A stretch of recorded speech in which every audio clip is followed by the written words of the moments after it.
Hi friends, ನಾವಿವಾಗ ಮ್ಯಾಂಗ್ಳೂರ್ ಏರ್ಪೋರ್ಟಿಗೆ ಬಂದಿದ್ದೇವೆ. ಬಾಂಬೆಗೆ ಹೋಗ್ತಾ ಇದ್ದೇವೆ ನಾವು. ಇವತ್ತಲ್ಲಿ ನಿಂತು ನಾಳೆ ಇನ್ನೊಂದು ಕಡೆ ಹೋಗ್ತಾ ಇದ್ದೇವೆ. ಎಲ್ಲಿಗಂತ ನಾನು ನನ್ನ ನೆಕ್ಸ್ಟ್ ವ್ಲಾಗಲ್ಲಿ ಹೇಳ್ತೇನೆ. ವ್ಲಾಗ್ ನೋಡ್ತಾ ಇರಿ. ನಿಮಗೂ ಕೂಡ ಆ ಜಾಗ ಎಲ್ಲ ನಾನು ತೋರಿಸ್ತೇನೆ. ಇವತ್ತು ಏರ್ಪೋರ್ಟ್ ನಾವೀಗ ಬೇಗ ಬಂದದ್ದು. ನಮಗೆ ಸ್ವಲ್ಪ ಲಗೇಜ್ ಕೂಡ ಜಾಸ್ತಿ ಉಂಟು. ಜಾಸ್ತಿ ಏನಾದರೆ ಸ್ವಲ್ಪ ಅಡ್ಜಸ್ಟ್ ಮಾಡ್ಬೋದು ಅಂತ. ನಾನೀಗ ನಿಮಗೆ ಮ್ಯಾಂಗ್ಳೂರ್ ಏರ್ಪೋರ್ಟ್ ಕೂಡ ತೋರಿಸ್ತೇನೆ. ಹಾಗೆ ಒಳಗೆ ಏನೇನು ಪ್ರೊಸೆಸ್ ಇದೆ ಅದು ಕೂಡ ತೋರಿಸ್ತೇನೆ.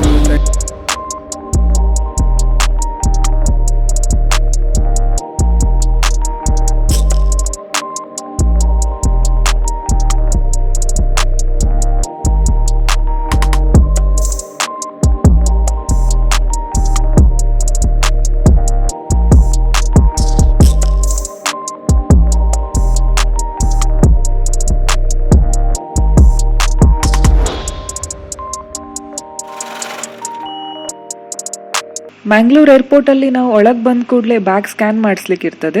ಕೆಲವು ಪ್ರಾಡಕ್ಟ್ಸ್ ಎಲ್ಲ ಫ್ಲೈಟಲ್ಲಿ ಅಲೌಡ್ ಇರೋದಿಲ್ಲ. ಅವರಿಗೆ ಸ್ಕ್ಯಾನ್ ಮಾಡುವಾಗ ಏನಾದರೂ ಡೌಟ್ ಬಂದರೆ ಬ್ಯಾಗ್ ಓಪನ್ ಮಾಡಿಸ್ತಾರೆ. ಅದಕ್ಕೆ ಮೊದಲೇ ನೀವು ಮೇನ್ ಲಗೇಜ್ ಮತ್ತು ಹ್ಯಾಂಡ್ ಲಗೇಜ್ಗೆ ಏನೇನು ಹಾಕಬೇಕಂತ ಚೆಕ್ ಮಾಡ್ಕೊಳ್ಳಿ. ಬ್ಯಾಗ್ ಎಲ್ಲ ಸ್ಕ್ಯಾನ್ ಮಾಡಿದ ನಂತರ ಚೆಕ್ ಇನ್ ಮಾಡಬೇಕು. ಚೆಕ್ ಇನ್ ಪಾಯಿಂಟಲ್ಲಿ ನಿಮಗೆ ನಿಮ್ಮ ಮೇನ್ ಲಗೇಜನ್ನು ಡ್ರಾಪ್ ಮಾಡಿ ಅಲ್ಲಿ ಅದರದ್ದು ವೆಯ್ಟ್ ಎಲ್ಲ ಚೆಕ್ ಮಾಡಿ ಬ್ಯಾಗ್ಸ್ ಎಲ್ಲ ಬೋರ್ಡಿಂಗಿಗೆ ಹೋಗ್ತದೆ. ಈ ಬ್ಯಾಗ್ಸ್ ನಿಮಗೆ ಡೆಸ್ಟಿನೇಷನಲ್ಲಿ ಬೆಲ್ಟಲ್ಲಿ ಸಿಗ್ತದೆ. ಚೆಕ್ ಇನ್ ಆದ ನಂತರ ಸೆಕ್ಯೂರಿಟಿ ಚೆಕ್ ಇರ್ತದೆ. ಇಲ್ಲಿ ನಿಮ್ಮ ಹತ್ರ laptop, mobile, watch, belt, purse ಹೀಗೆ ಏನೆಲ್ಲ ಇರ್ತದೋ ಅದನ್ನೆಲ್ಲ ಟ್ರೇಗೆ ಹಾಕಿ ಸ್ಕ್ಯಾನ್ಗೆ ಕಳಿಸ್ಬೇಕು. ಕೆಲವು ಸಲ ತುಂಬ ರಶ್ ಇರ್ತದೆ. ಅದಕ್ಕೆ ನಿಮ್ಮ ವಸ್ತುಗಳನ್ನು ನೀವೇ ಜಾಗ್ರತೆ ಮಾಡಬೇಕು. ಇಲ್ಲಿ ಜೆಂಟ್ಸ್ ಮತ್ತು ಲೇಡೀಸಿಗೆ ಸಪ್ರೇಟ್ ಲೈನ್ ಇರ್ತದೆ. ಅಲ್ಲಿ ನಮ್ಮನ್ನು ಕೂಡ ಚೆಕ್ ಮಾಡಿದ ನಂತರ ನಾವು ನಮ್ಮ ವಸ್ತುಗಳನ್ನು ತಗೊಂಡು ನಮಗೆ ಗೇಟ್ ನಂಬರ್ ಕೊಟ್ಟಿರ್ತಾರೆ, ಆ ಗೇಟಿಗೆ ಹೋಗಿ ವೆಯ್ಟ್ ಮಾಡಬೇಕು. ಚೆಕ್ ಇನ್ ಪಾಯಿಂಟಲ್ಲಿ ನಿಮಗೆ ಬೋರ್ಡಿಂಗ್ ಪಾಸ್ ಸಿಗ್ತದೆ. ಬೋರ್ಡಿಂಗ್ ಪಾಸಲ್ಲಿ ಗೇಟ್ ನಂಬರ್, ಸೀಟ್ ನಂಬರ್ ಎಲ್ಲ ಇರ್ತದೆ. ನೀವು ಅದರಲ್ಲೇ ಚೆಕ್ ಮಾಡ್ಕೊಳ್ಬೋದು. ಫ್ಲೈಟ್ ಇದು ಟೈಮ್ ಆದ ನಂತರ ಅನೌನ್ಸ್ ಮಾಡ್ತಾರೆ, ಆವಾಗ ನೀವು ಬೋರ್ಡಿಂಗಿಗೆ ಹೋಗ್ಬೋದು. ನಮ್ಮದು ಚೆಕ್ ಇನ್ ಎಲ್ಲ ಆಯಿತು, ಸೆಕ್ಯೂರಿಟಿ ಚೆಕ್ ಇನ್ ಕೂಡ ಆಯಿತು. ನಮಗೆ ಏರ್ ಇಂಡಿಯಾದಲ್ಲಿ 75 kg ಅಲೌಡ್ ಇದ್ದಿತ್ತು ಲಗೇಜು. ಅಲ್ಲಿಂದಲ್ಲೇ ಆಯಿತು ಎಲ್ಲ 74 ಆಯಿತು. ನಮಗೆ ಅದೇ ಟೆನ್ಷನ್ ಇದ್ದದ್ದು ಮನೆಯಲ್ಲಿ ಹೊರಡುವಾಗ ಲಗೇಜ್ ಜಾಸ್ತಿ ಆಗ್ತದೆ ಏನೋ ಅಂತ. ಹಾಗೇನಾಗಲಿಲ್ಲ, ಪ್ರಾಬ್ಲಮ್ ಆಗಲಿಲ್ಲ. ನಮ್ಮದು 12:40 ಇದ್ದು ಫ್ಲೈಟು. ಈಗ 1 ಗಂಟೆ ಉಂಟು ಇನ್ನು. ಅಲ್ಲಿ ತನಕ ನಾವು ಇಲ್ಲೇ ಏನಾದರೂ ಟೆಂಪಸ್ ಮಾಡಬೇಕು.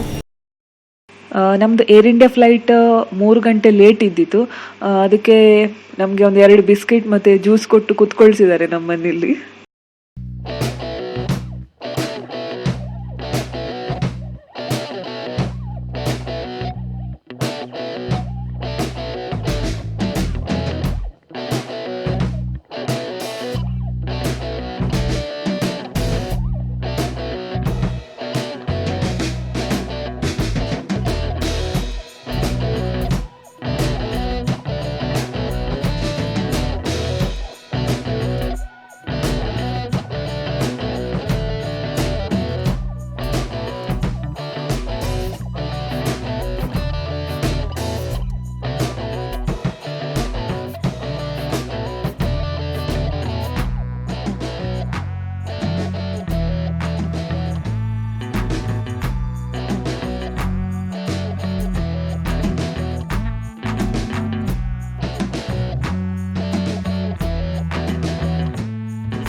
ನಮ್ಮ ಫ್ಲೈಟ್ 3 ಗಂಟೆ ಲೇಟ್ ಇದ್ದಿದ್ದು.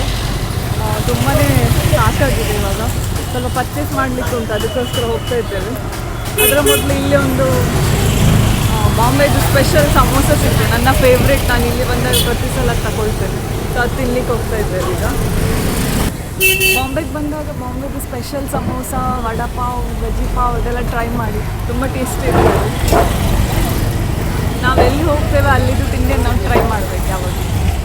ನಮ್ಮೊಟ್ಟಿಗೆ ನನ್ನ ಕಸಿನ್ ಕೂಡ ಇದ್ದಾಳೆ ಈಗ. ಈ ಸ್ಟಾಲ್ ಬಾಂಡುಪ್ ವಿಲೇಜ್ ರೋಡಲ್ಲಿದೆ. ನಾವು ಕಸಿನ್ ಮನೆಗೆ ಬಂದಾಗ ಯಾವಾಗಲೂ ಇಲ್ಲಿ ಬರ್ತೇವೆ. ನೀವು ಏನೇ ತಗೊಳ್ಳಿ, ಬಜ್ಜಿ ಪಾವ್, ವಡಾ ಪಾವ್, ಸಮೋಸ ಪಾವ್ ಏನು ತಗೊಂಡ್ರು ಕೂಡ ತುಂಬಾ ಟೇಸ್ಟಿ ಇರ್ತದೆ.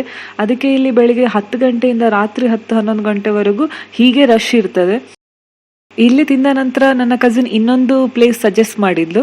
ಅಲ್ಲಿ ನಾವು ದೈಪುರಿ ಮತ್ತು ರಗಡ ದೈ ಸಮೋಸ ತಗೊಂಡ್ವಿ. ತುಂಬಾ ಟೇಸ್ಟಿ ಆಗಿತ್ತು. ನನಗಂತೂ ತುಂಬ ಖುಷಿ ಆಯಿತು. ನಮಗೆ ಸ್ವಲ್ಪ ಶಾಪಿಂಗ್ ಮಾಡಲಿಕ್ಕಿತ್ತು, ಅದಕ್ಕೆ ಡಿಮಾರ್ಟಿಗೆ ಬಂದಿದ್ದೇವೆ. ಇಲ್ಲಿ ಶಾಪಿಂಗ್ ಎಲ್ಲ ಆದ ನಂತರ ನಾವು ಮನೆಗೆ ಹೋಗಿ ಮಲಗಬೇಕು, ತುಂಬ ಸಾಕಾಗಿದೆ. ಇವತ್ತಿನ ವ್ಲಾಗ್ ನಾನು ಇಲ್ಲೇ ಎಂಡ್ ಮಾಡ್ತಾ ಇದ್ದೇನೆ. ನಿಮಗೆ ಈ ವಿಡಿಯೋ ಇಷ್ಟ ಆದರೆ ಪ್ಲೀಸ್ ಲೈಕ್ ಮಾಡಿ. ಯಾರು ಇನ್ನೂ ನನ್ನ ಚಾನಲ್ನ ಸಬ್ಸ್ಕ್ರೈಬ್ ಮಾಡಲಿಲ್ಲ ಪ್ಲೀಸ್ ಸಬ್ಸ್ಕ್ರೈಬ್ ಮಾಡಿ, ಹಾಗೆ ಬೆಲ್ಲೈಕನನ್ನು ಕೂಡ ಕ್ಲಿಕ್ ಮಾಡಿ. ನಾನು ನಿಮಗೆ ನನ್ನ ನೆಕ್ಸ್ಟ್ ವ್ಲಾಗಲ್ಲಿ ಸಿಗ್ತೇನೆ. ಅಲ್ಲಿವರೆಗೂ keep watching Anusha Tushar vlogs. ಬಾಯ್.